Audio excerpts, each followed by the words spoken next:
Hello, welcome to Worldwide Church Planners 104, New Testament Survey 1. This is the second session in New Testament Survey 1. I am Jerry Clifton with Worldwide Church Planners, and as we stated in session 1, we will restate it today for the last time, but this class is a basic overview of the background and content of the New Testament Gospels. Attention will be given to outstanding persons, places, and events, and to the application of New Testament truths to life. Just to review a little bit of what we began in the first session, we are talking about the intertestamental period, the 400 years between the end of Malachi to the beginning of the Gospels. It is also sometimes called the silent years because there is no prophetic message from God during these 400 years that we're talking about. We're not saying that God was completely silent, as he always speaks to his people individually, but as a prophetic message, there was not one received during this period we call the intertestamental period. And of course, when we said when we go from the end of Malachi, end of the Old Testament, to the beginning of the New Testament, the culture changes, the government changes, the political landscape changes, pretty much everything changes, but many people don't really get a grip of what's going on between the end of Malachi and the beginning of Matthew. At the end of Malachi, the Persian Empire is in control of the known world at that time. When we open up in Matthew, in the Gospels, we know that the Roman Empire is in charge at that time. And so there is a lot of things that happened during that time, and that's what we're talking about during this intertestamental period. The politics are different, the governments are different, world communication is different, and we said this is kind of what we would refer to in the communications business as dead air. On radio or television, this is a time when if there was nothing going on the radio or the television, it would be a time that we would call dead air. Nothing was speaking, nothing was being said, nothing was being relayed to the people. We talked about the three areas or topics that we covered. We're going to cover in this lesson are geopolitically, which is referring to the politics and especially the international relationships that was going on during that time. We talked about what was going on culturally that set up the New Testament, and we also talked about, and we got about halfway through the intertestamental period, and what was going on spiritually, religiously during this intertestamental period. We began reading in actually Daniel 2 with the king's dream of the golden of the statue that Daniel interpreted for him. Nebuchadnezzar told him about the world kingdoms that was represented by the statue, and basically the king had told the I guess you would call them prophets or whatever you want to refer to as the men of wisdom, spiritual leaders during that time, that you need to come in and tell me not only what the dream means, but you need to come in and tell me what the dream was. Because if you can't tell me what the dream was, then you don't have the revelation that you need to tell me what it means. And he was going to kill the men that he called in during that time if they couldn't tell him. And they called Daniel in, and Daniel told him that, I can tell you what your dream means. You saw in your vision a head of gold. It had a chest and arms of silver. It had a stomach and thighs of bronze. Its legs were made of iron. The feet were partly iron and partly clay. The 10 toes were partly iron and partly clay, and we talked about what each one of those represented in the first session. Then we went on down and we talked about how I'm going to back up to, let's see, we're going to start with the Old Testament closing with the Medo-Persian Empire. You remember the Medo-Persians are the one who came in and conquered Babylon. You remember the account in the book of Daniel where the king was having a party and the handwriting was on the wall and told the king that he had been weighed in the balance and found wanting. The kingdom, Daniel told him, your kingdom, you don't have your kingdom anymore, basically. There's another coming that's taking over your kingdom. Well, the ones that was coming to take over that kingdom was the Medo-Persians, and that was King Darius who was coming to take over the Babylonian Empire. So the Persians took over at that point around 540, 538, somewhere along in there, that they took over the nation of Babylon.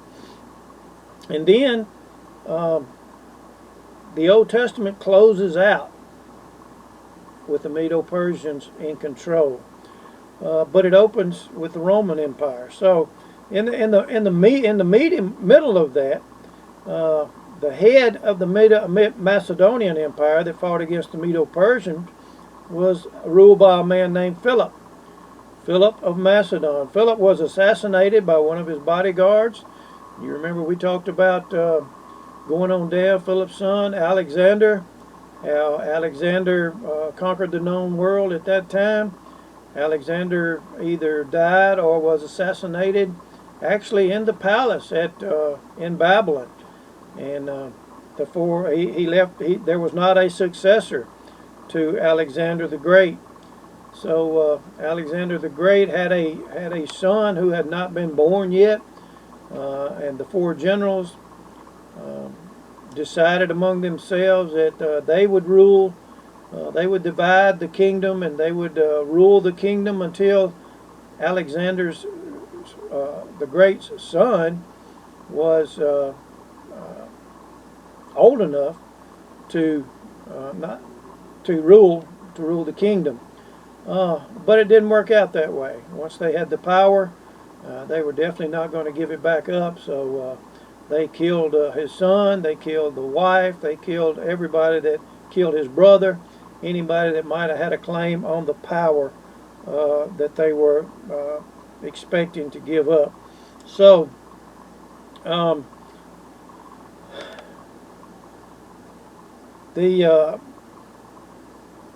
going to go on down here. Alexander the Great, when he got to the city of Tyre to take out the Medo-Persian hordes that were there, the Phoenician city of Tyre was located on the seacoast of Lebanon. And so he pushes out the Medo-Persians, and he decides, I'm turning back on Jerusalem. And you remember how he went into Jerusalem, and the high priest came out named Jaddua, and he and Jaddua basically had the same revelation from God that he was going to spare the city of Jerusalem, and he did that. Let's see, just as a review, in 332 BC, 12 and a half years from the beginning of his reign now to the end of his reign, Alexander is in Babylon, in the palace of Nebuchadnezzar II in Babylon. That's where he is either poisoned, or he dies, or he is assassinated, or whatever. He was only 33 years old, and he had conquered the known world without a successor. But there were four generals that, as I said, made it up among themselves that they were going to take care of the kingdoms until the son was old enough to take power. But the generals did not want to let go of the power, did not let go of the power. The names of those generals were Cassander, Lysimachus, Seleucus, and Ptolemy. And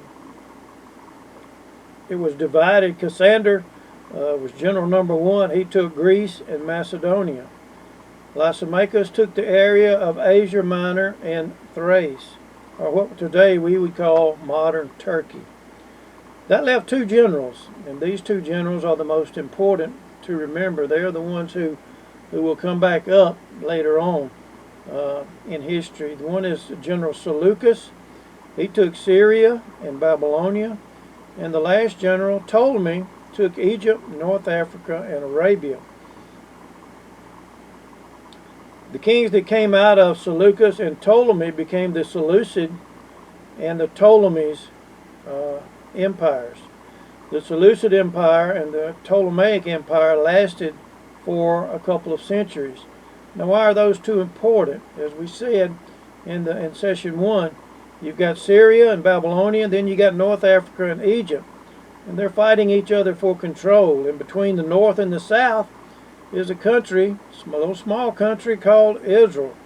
And so in chapter 11 of Daniel, there are several verses about the kings of the north and the kings of the south. And in the Bible, the directions are all in relation to the nation of Israel. So the kings of the north would be the ones of Babylon, and the ones in that direction, and the kings of the south would be the ones down in Egypt and North Africa.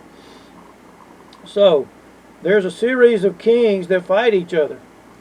And the reason they're talked about in such detail is because they're fighting for the land, and it's called in history the debatable land. They're fighting for the land of Israel, basically, is what they're fighting for. Israel is in the crossfire, in the crosshairs of both of these nations. And so because their activities touch the Jewish people, there are many, many prophecies, especially in Daniel chapter 11, and they get very complicated, but it brings up a larger point in all of this, which is, what is the center of the world? And you know, a lot of people, we look at the United States as being the center of the world because that's where we are. We think the whole world revolves around the United States. But biblically and prophetically, the center of the world is Jerusalem. Okay?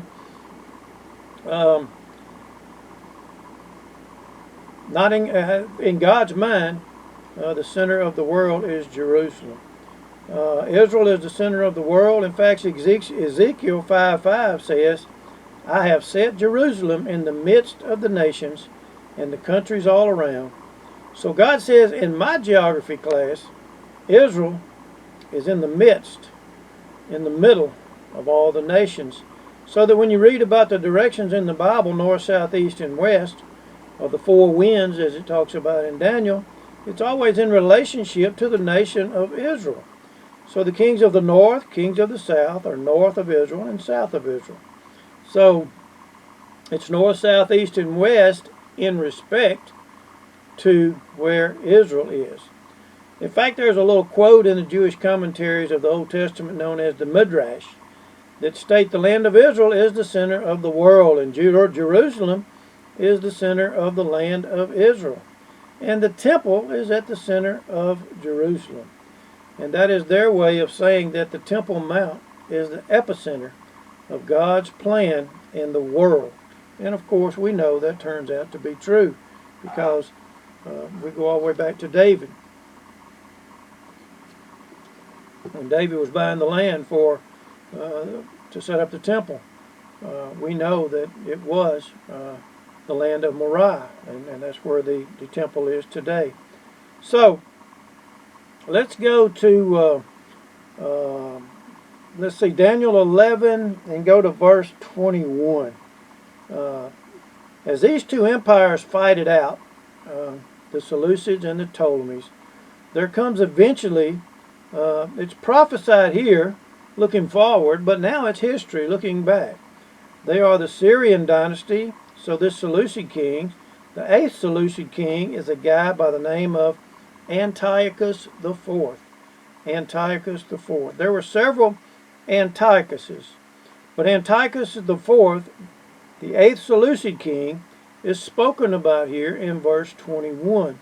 And in his place, that's the guy before him, shall arise a vile person to whom they will not give the honor of royalty. But he shall come in peaceably and seize the kingdom by intrigue. With the force of a flood they shall be swept away from before him and be broken, and also the prince of the covenant. And after the league or covenant is made with him, he shall act deceitfully. For he shall come up and become strong with a small number of people. He shall enter peaceably even to the richest places of the province.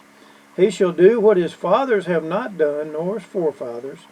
He shall disperse among them the plunder, spoils, riches, and shall devise his plans against the strongholds only for a time. And that's what the prophecy is talking about this king Antiochus the fourth. A lot of the book of Daniel talks about this eighth king, this eighth Antiochus the fourth, the Seleucid king. And remember now, he's still coming out of one of the four generals that had taken over from Alexander the Great, had taken over his territory from Alexander the Great. He had no right to reign anything. He seized the throne by intrigue, he seized it illegally, and he gave himself the title. He wasn't just happy with Antiochus IV, he called himself Theos, which is the Greek word for God. Theos Antiochus Epiphanes, which means I am Antiochus, God manifest in the flesh. So you think he had a pride problem? I think he was very prideful. I think he was very prideful. He did not suffer from a self-esteem issue whatsoever. He so hated the Jews, he wanted, and he tried to actually eradicate the city of Jerusalem, to do away with everything that was there. How? Well, he attacked Jerusalem. Excuse me. Sorry. He attacked Jerusalem. He killed 80,000 Jews. He sold 40,000 Jews into slavery. He placed guards around the temple so that nobody could come in and offer sacrifices. So he stopped the daily sacrifices. And one Sabbath day he sent in soldiers to round up infants, babies, and kill every infant child they could find, and every mother after that, every woman after that their soldiers could summon upon in that raid. He made idolatry mandatory in Jerusalem because he set up a statue of Zeus inside the temple. He also sacrificed a pig on the altar of sacrifice. And of course, this was the ultimate abomination to the children of Israel, because they did not have anything to do with pigs. Pigs, they could not eat them. They could not have anything to do with them. And he sacrificed one on the altar in the temple. And so you know how unkosher that would be. He forced also the priest to eat that pig that had been offered on the altar. He stopped the Sabbath observations. He burned Scripture. This was a very evil man. This was a man, I have no doubt, that was demon-possessed, that was filled with the devil. He burned Scripture. He did not allow men and women to circumcise their children, which was the command of God on the 8th day. And there's even a story. There's several little side issues of that, but one little story that speaks about two women that decided to defy what Antiochus Epiphanes, his order. They were going to defy. They were not going to go by it. They went ahead and had their children circumcised on the 8th day. He found out about it. He killed the babies in front of the mothers. He tied the dead babies around their mothers' necks. He paraded them through the streets of Jerusalem to the wall of the city, and he threw them over to their deaths. Now, was this guy cruel? We talked about earlier how cruel the Persians was. But this guy, he would have made a good Persian, I guess, because he was very, very cruel. He continued desecrating the city for 2,300 days, from September the 6th, 171, to December the 25th, 164. 2,300 days.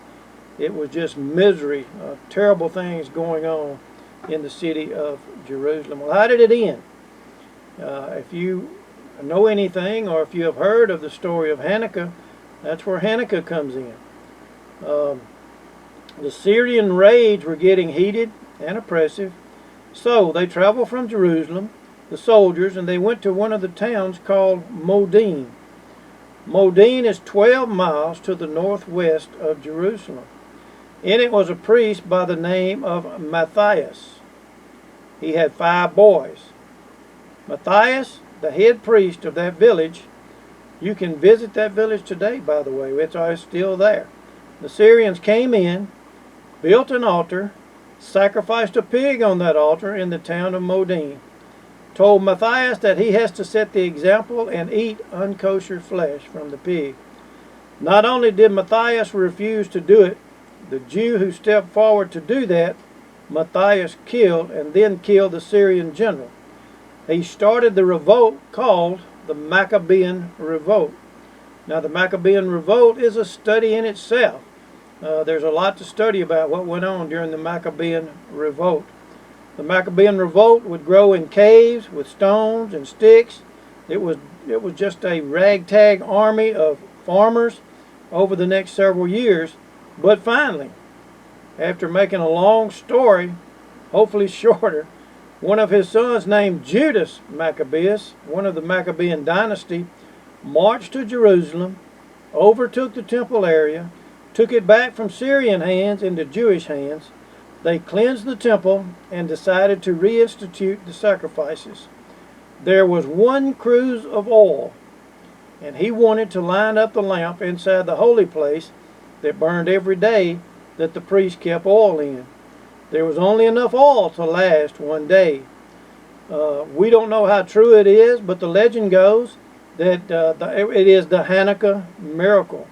But the oil supposedly lasted not one day, but 8 days, and that is the celebration of that miracle on Hanukkah. So that's why you see a menorah is seven branched candlestick. But then you see this thing around wintertime that people pull out called a Hanukkah. And I have everyone say, why does this have 7 and that one have 9? Well, the Hanukkah had 9 branches on the candlestick. The reason why is because the candle in the middle is the lead candle. Then you have 8 on the side that represent the 8 days that the oil lasted miraculously. So they burned those for the 8 days of Hanukkah. Hanukkah is called also the Feast of Dedication. And when you get to the Gospel of John, you will see that Jesus is in Jerusalem for the Feast of Dedication. And that is what they are celebrating, is Hanukkah. How the oil lasted 8 days instead of 1. So that is what the Feast of Dedication is about. Jesus was there celebrating Hanukkah in Jerusalem. Now, you don't read about that in the Old Testament. Why? Because it didn't exist. It did not come into existence until this 400-year period. But now it does exist in the New Testament. So, saying all of that, and I know that's a lot. So fast forward. After Babylon came Medo-Persia. After Medo-Persia came the Greeks, Alexander. After the split up of the 4 generals conquering the world, the north and the south, the Seleucids and the Ptolemies fighting it out, the Maccabean Revolt in 63 AD, a general by the name of Pompey, the Roman general, conquered Jerusalem. Places Israel under Roman control, Judea under Roman control, and then to balance out power in the north, the Galilee regions, he puts a ring of 10 cities.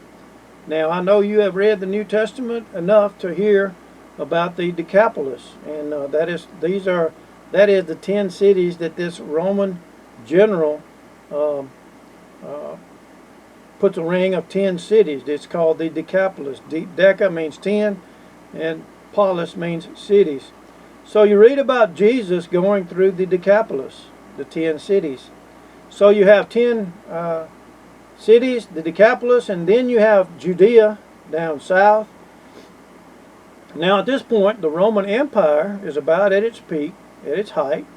The Roman Empire was an amazing accomplishment of what was going on during this time, and that is the fourth empire that was prophesied to Nebuchadnezzar. It takes over what Nebuchadnezzar saw, that Daniel saw in his vision, the legs of iron. The fourth beast that Nebuchadnezzar saw in the vision was the Roman Empire. The Roman Empire managed to bring world peace, relatively speaking. It was an enforced peace, but it was world peace. In other words, we're going to be peaceful, and if you don't, we're going to kill you. Basically, that's what the Roman doctrine was. But there was much that went on during this time of the Romans taking over the known world. They built, now get this, the Romans built 250,000 miles of roads around the world. And I'm not talking about around where we are, around where you are. I'm talking around where the known world was, Israel, north of Israel, and in those countries, south of Israel, and down all around those places. They built Rome, they built 250,000 miles of roads. 50,000 miles of those roads were paved. I'm talking about stone pavers, and you can walk on some of those roads even till today. They are still around. So, one of the things that changed by the Romans' occupation was letting the world communicate with each other. Now letters could be sent to each other more freely. People can move about more freely and safely. There were soldiers garrisoned everywhere that were basically overseeing that everyone was going to be peaceful. Everyone was going to get along with each other. And really, when you think about it, when it comes time for Paul, the apostle, to take some missionary journeys, guess what? 250,000 miles of roads makes it a lot easier to get where you're going. Actually, also the waterways are opened up, and the roadways and the waterways have been built just in time for the gospel through Paul the apostle. So now, the fourth world, the governing empire, Rome, is in control. There was a guy who was named Antipater, spelled with an A, Antipater. He was an Idumean. Now, Idumeans were descendants of the Edomites. Edomites were descendants of Esau. And basically, they hated the Israelites. They didn't really want to have anything to do with them. But Antipater helped Rome to settle Judea. And because of that, he became the Roman appointed governor of Judea. He had a son named Herod the Great. Herod the Great gets a senatorial decree from Rome, and this is what the decree from Rome demanded, that Herod the Great be called in his position over Israel, the king of the Jews. Now that's the first time that ever happened. The Jews were waiting for their Messiah, but now they've got this Idumean, which they know has no time for Jews anyway. He had married a Jewish woman, Herod the Great, who becomes the vice regent, basically, of the king of Judea. And Rome, the Roman Senate calls him the king of the Jews. A title that Herod was very proud of, to be called the king of the Jews. That's why he was so excited. That's why he was so upset when the three wise men came to Jerusalem and told Herod that they were seeking the one who had been born King of the Jews. And Herod said, well, I know they're not talking about me, so they must be talking about another King of the Jews. So when they said, where is he supposed to be born? And that's why Herod went on the rampage and killed all the Jewish boys in Bethlehem, 2 years old and younger, because he was afraid he was going to lose the title that he had got from the Roman Senate, the King of the Jews. So that's background, okay? That's how Herod the Great came to power. Anyway, enough of what was going on geopolitically, and let's move to a couple of more points that we need to get to before we get into our study of the gospel. So, culturally, I'm talking about everyday life and things that were going on in the nation of Israel. There were changes between the testaments. So, who's ruling the world at this time? When the Gospels open up, Rome is ruling the world at this time. Now, the language is Greek, the lingua franca of the world, the most used language of the world. It was Greek. It was the language that was pretty much understood by everyone. It was spoken everywhere. People understood it everywhere. At the time of the New Testament, there were three principal population centers, I guess you could say, or population places of where people lived the most, and that was Rome and Babylon and Egypt. In Egypt, there was a town called Alexandria. Now, it had been named Alexandria. Guess why? It had been named Alexandria because Alexander the Great had been there and conquered that part of Egypt. Now, the Jews had fled to Egypt basically from Israel because they were concerned about what was going on between the Ptolemies and the Seleucids. They had fled to Egypt, and that was their closest southern neighbor, was down into Egypt.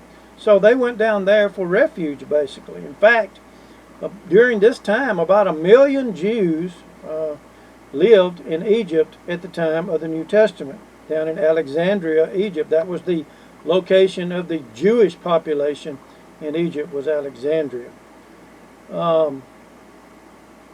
Alexander formed the city. He gave favors to the Jews, and it wasn't called Alexandria until Alexander the Great went down. It was basically just several cities along the coast, but later they were put together and they were called all together Alexandria, Egypt. And Alexander formed the city. He gave favor to the Jews, and it is thought that half the population of the city of Alexandria were Jewish. He gave them really great parts in the city to settle in. So, as we said, about 1 million Jews lived in Egypt, mostly in Alexandria. And this was during the time of Jesus, okay? So, as a matter of fact, we know that Joseph took Mary and they fled into Egypt. So, Jesus had also been taken there for refuge as well. And from history, not from the Bible, but we believe that Alexandria is where Joseph took Jesus to Alexandria and lived for a while. So 1 million Jews lived in Egypt.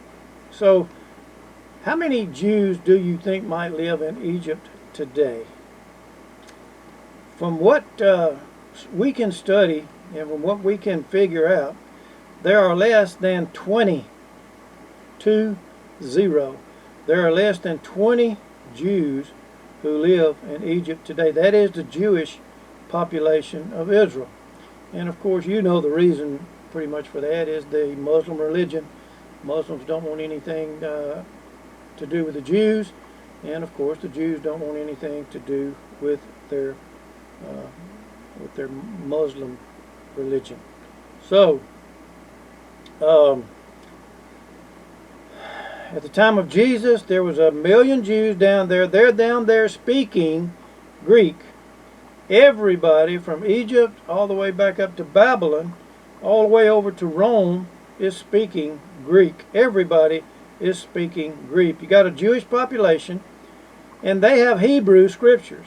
Remember, they still have the Old Testament to read from. But everybody is speaking Greek. Okay, and the new generation is all speaking Greek. Fewer and fewer people are speaking Hebrew. So basically Hebrew is becoming a dead language. So there's a need to translate the Hebrew scriptures into the language of the people, which is now Greek. And so the Ptolemies down south, the Seleucids up north, one of the Ptolemaic kings by the name of Ptolemy Philadelphus thinks it would be a good idea if the Jewish scholars, and he gave them permission to do that, would translate the Hebrew scriptures into the Greek language. They translated the first 5 books of Moses. It took them several years to do the whole Old Testament, about a century to get it all done, but they were able to translate the Old Testament Hebrew into the Greek translation of the Old Testament known as the Septuagint version of the Scriptures. So that is how the Septuagint came about. When you hear people talking about the Septuagint version of the Scriptures, it is the Greek version that was translated from the Hebrew Old Testament so that the people of the time could read it, could speak it, because the Greek language was what everyone spoke and what everyone read. So the Hebrew scriptures were translated to Greek, and it was called the Septuagint. The Septuagint joint version of the scripture is the Bible Jesus read from. He read from the Septuagint because he would have been reading the Greek. It is the Bible that the apostles read from. The Bible quoted in the New Testament. If you ever read the New Testament, you read an Old Testament quote, you go, well, that doesn't sound exactly like what was said in the Old Testament. Well, that's because it's been translated. It's because it's been translated from the Hebrew into the Greek, and that's why you are reading from a translation of the Masoretic text of the Old Testament and the Septuagint versions that they were quoting from in the New Testament. So, if you follow that, you understand what was going on with the communication during that time. Most everything was in Greek, and I know there were other languages. There was Aramaic, there was still some Hebrew, but the language of the people, the daily language, the everyday language of the people during this time was Greek. So, let's go back to Judea, okay, where Jesus basically comes. That's where the apostles, that's where everybody lived, okay. Now you have, because of all these factors in Judea, you have a multicultural population of Roman citizenship. You have the Greek culture, which is, all over from Rome to Egypt. You have the Hebrew language in the synagogues. They are still reading the Hebrew scriptures in the synagogues. So you have Roman, Greek, and Hebrew cultures all mixed up in the land of Judea. And so that is why it's very different from the Old Testament. Pilate needed to put a sign on the cross of what he was doing when Jesus was crucified. This is Jesus of Nazareth, King of the Jews. And he put that up in 3 languages, in Latin, in Greek, and in Hebrew, because of this conglomeration of these several different nationalities of people living in that one population. So that's kind of what was going on in the nation of Israel at that time. There were a lot of Jews there, but there were also a lot of other people living there at the same time. So, the third part of what we want to talk about today is, let's see. Let's think the Jewish religion. Let's think about the Jewish religion and what was going on in Judea, in Galilee and all during that time. Okay, the Jewish religion. Now, in 586, as you already know, we talked about that. A building was destroyed down in Jerusalem called the Temple. The temple was destroyed. It was burned by fire, and the population was taken captive back to Babylon, including Daniel and his buddies. Some say Daniel was already gone. I'm not sure of that. I'm not sure exactly when Daniel went. It may have been around the 605 time. It may have been around the 500 time. I'm not sure.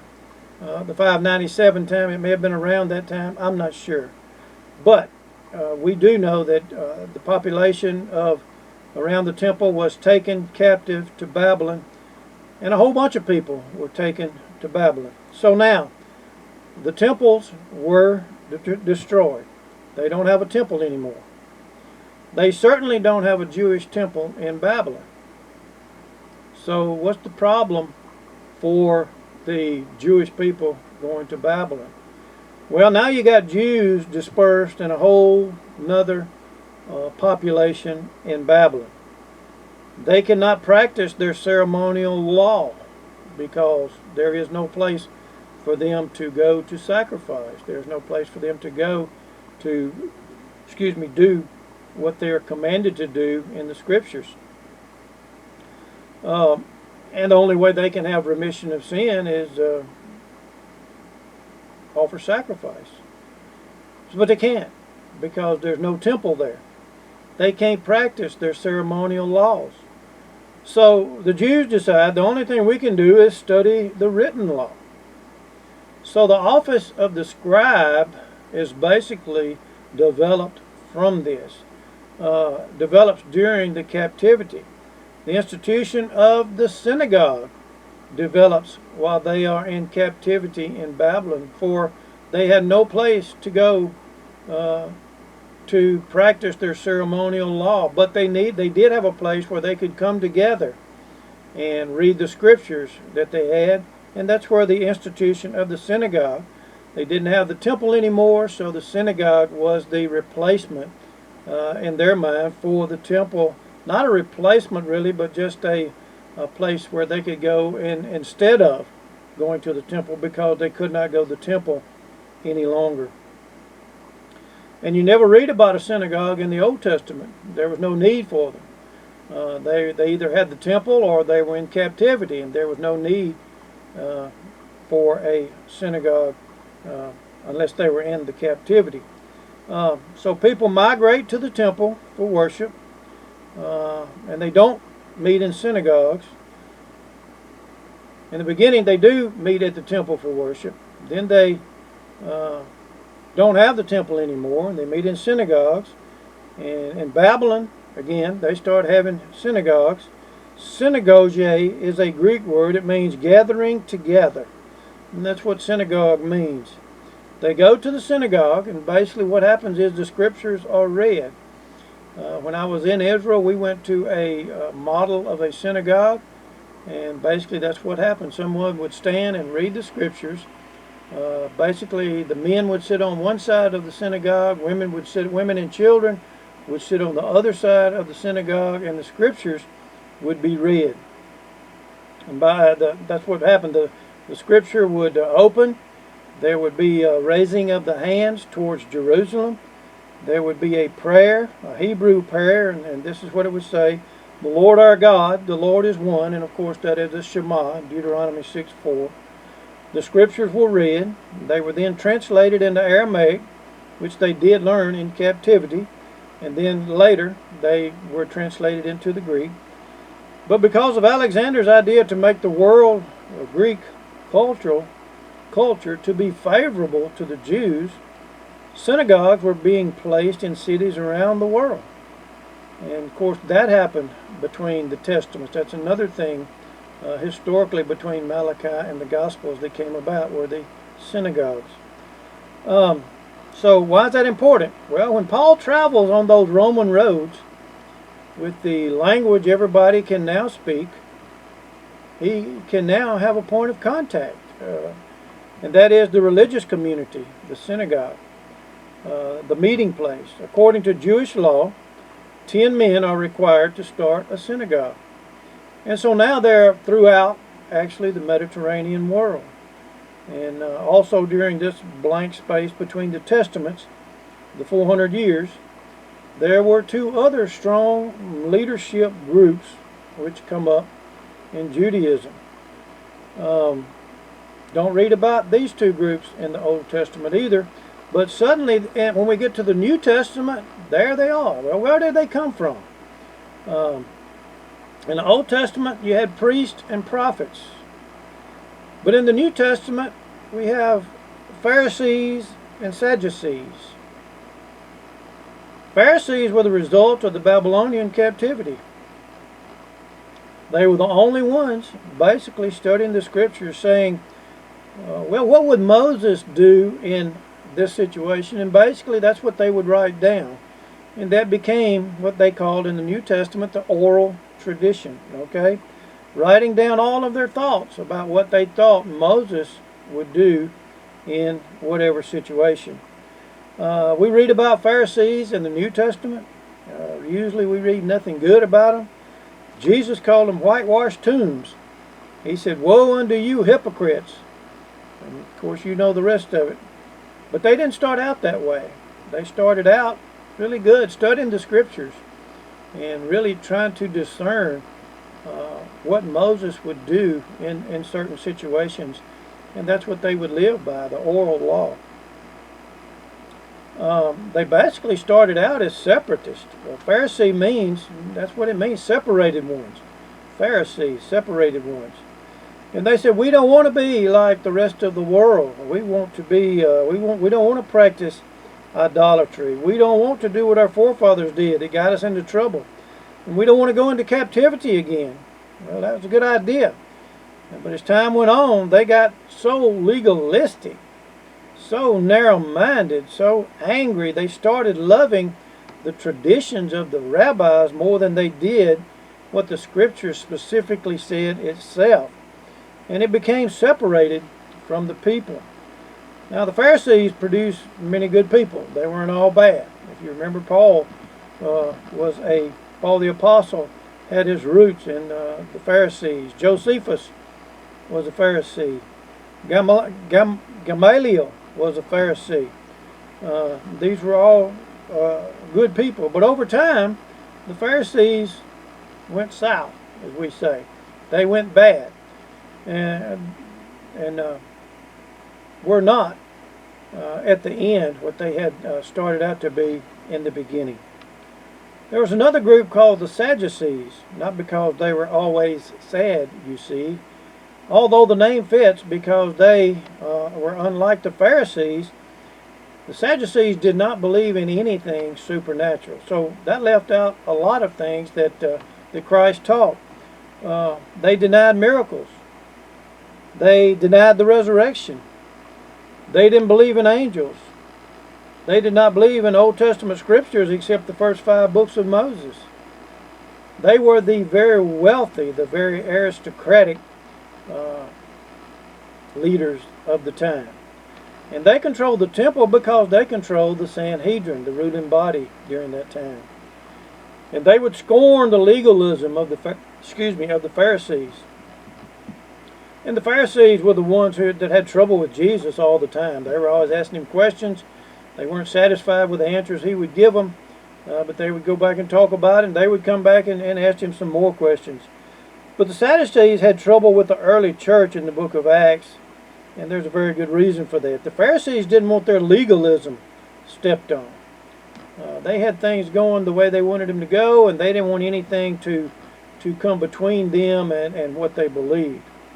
But Jesus stepped on their legalism all day long, all the time. The Sadducees were against the church because if they denied the resurrection, the disciples were saying Jesus rose from the dead. That was a very central tenet of the faith. The Sadducees did not believe that could happen, and they certainly didn't believe that it did happen. So the resurrection of the Savior, Sadducees said it didn't happen. It's not going to happen. didn't happen, and we're not going to believe it. So the Sadducees became enemies, really, during the book of Acts in the early days of the church. But the Pharisees and Sadducees were polar opposites. Pharisees were ritualists. Sadducees were rationalists. Pharisees were legalistic. Sadducees were liberals. Pharisees were separatists. Sadducees were compromisers. They wielded political power. And they smoothed with the political power in Rome to keep their aristocratic status. And I'm sure it had a lot of money changing hands to go along with that, okay? But the people in the culture despised the Sadducees. They didn't really like the Pharisees either, but they liked the Pharisees better than the Sadducees. But the people were basically oppressed by both groups. And so all of that together, everything that was going on there together, as you can see, it's set up geopolitically, culturally, religiously, so that when we open up to Matthew, when we start reading some of these things that were going on, the Feast of Dedication, we know where that came from. How did we get from the Persians in control to the Romans in control? Well, you know now how the Romans came into control by taking over from the Greeks, and how the succession was. The dreams that were interpreted by Daniel, that was going to be the kingdoms that were going to be to come after Nebuchadnezzar, and all of those things, okay? But by the time you get to the New Testament, one of the things that you have is you have the gospel in one of the most precise languages ever. And that is, of course, the Greek language. Now, we also are under the most ideal circumstances ever, because much easier to travel, much easier to communicate, much easier to go where you wanted to go. We had the enforced peace of Rome. We didn't have marauders and bands and armies going all over the place, terrorizing people and making them do things that they shouldn't have been making them to do. But people are who are hungrier than ever because of Roman oppression, Medo-Persian oppression, and this gospel going to more places than ever before. No wonder Paul said in Galatians 4:4, so that in the fullness of the time God sent forth his Son. Let me read that again. Paul said in Galatians 4:4, so that in the fullness of the time God sent forth his Son, when the time was perfect. And that's what all that means. All of this came together. The language, the communication, the Roman peace that was going on during that time. When all of those things came together at the perfect time, God sent forth his Son. So, were they silent years? Well, silent as far as prophetically speaking from heaven, yes. But we know that God is never not working. Okay, he may not be speaking to us directly. God is always working behind the scenes, and he moves all the scenes that he is behind. God is always backstage setting things up for the entrance of his Son. So when was the 400 years silent years broken? How was it broken? Well, when those shepherds heard something out in that field, they looked up, and suddenly, broadcast from the heavens, the radio was not dead air anymore. The radio was active again. It was broadcasting again. The angel station. Glory to God in the highest, and on earth peace, goodwill towards men. God's words, where he was announcing from heaven through that angel, through those angels, heaven was speaking once again. From the end of the book of Malachi until those angels spoke to those shepherds in those shepherds' fields outside Bethlehem, God was speaking again. My son, at just the right time, has come. So God was in this speaking business once again, and I want to go back to the verse in Hebrews that we read at the beginning. And Hebrews chapter 1, verse 1. God, who at various times in different ways spoke in times past to our fathers by the prophets, has, and it would be better translated, has once for all spoken to us by his Son, whom he made heir of all things, and through whom also he made the world. God's final word to humanity was Jesus. It was his Son he is bringing into the world to speak to humanity. Here is my last word to humanity. My Son has come. I have sent my Son to save you from your sin, so that you can rule and reign with him forever and ever and ever when he comes again. I hope this has explained to you, give you a better idea of what was going on at the beginning of the Gospels.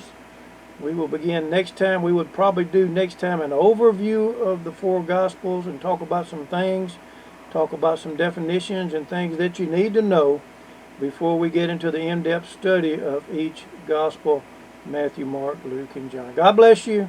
I will see you in session 3.